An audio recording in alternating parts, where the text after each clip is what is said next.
तो वहीं सीलिंग मामले को लेकर एक बार फिर बीजेपी नेता मनोज तिवारी की सुप्रीम कोर्ट में पेशी हुई। सुप्रीम कोर्ट में मनोज तिवारी ने हलफनामा दायर किया। इसके बाद इस केस की सुनवाई को फिलहाल 10 दिन के लिए टाल दिया गया है।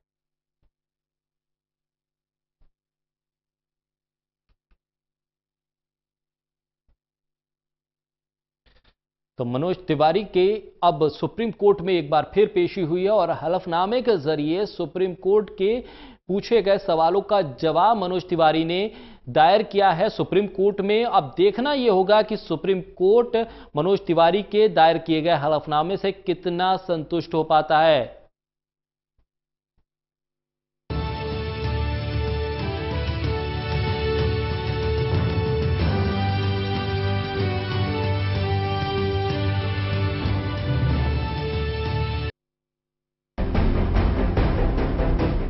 दिल्ली के गोकुलपुरी थाने में एक घर में एमसीडी की सील तोड़ने के मामले को लेकर सुप्रीम कोर्ट में एक बार फिर दिल्ली बीजेपी प्रदेश अध्यक्ष मनोज तिवारी पेश हुए। Justice Madan B Lokur, justice Abdul Nazeer और जस्टिस दीपक गुप्ता की अध्यक्षता वाली पीठ ने मनोज तिवारी की मांग पर मामले की सुनवाई 10 दिनों के लिए टाल दी। दरअसल मनोज तिवारी ने अपने एडवोकेट ऑन रिकॉर्ड को बदलने का हवाला देकर सुनवाई टालने की मांग की, जिसे कोर्ट ने मंजूर करते हुए 10 दिन के लिए सुनवाई टाल दी। कि हमने अपना एफिडेविट प्रस्तुत कर दिया है। जब मैं पिछली बार माननीय सुप्रीम कोर्ट में माननीय न्यायमूर्ति गण के समक्ष आया था तो उन्होंने मुझे एफिडेविट प्रस्तुत करने की बात कही थी और मुझे ये भी कहा था कि क्यों न आपको सीलिंग ऑफिसर बना दें।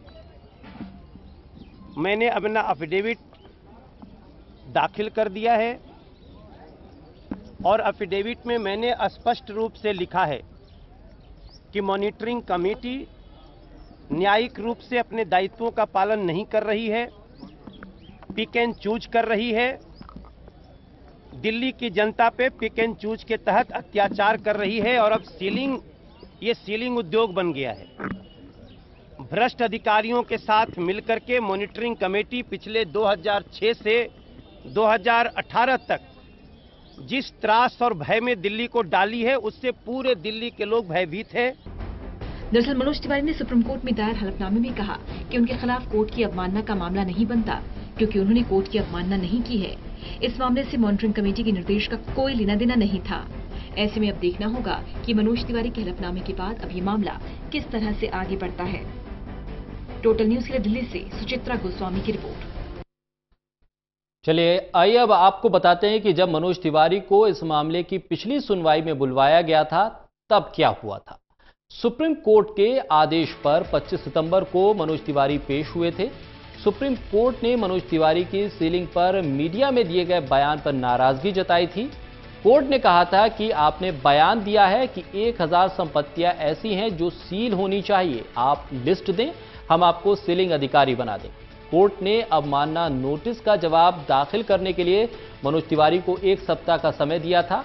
उनके वकील ने कहा था कि जवाबी हलफनामा देने से पहले वो मनोज तिवारी के बयान की सीडी देखेंगे। इससे पहले सुप्रीम कोर्ट ने मनोज तिवारी को नोटिस जारी करके पूछा था कि क्यों ना अवमानना की कार्रवाई चलाई जाए।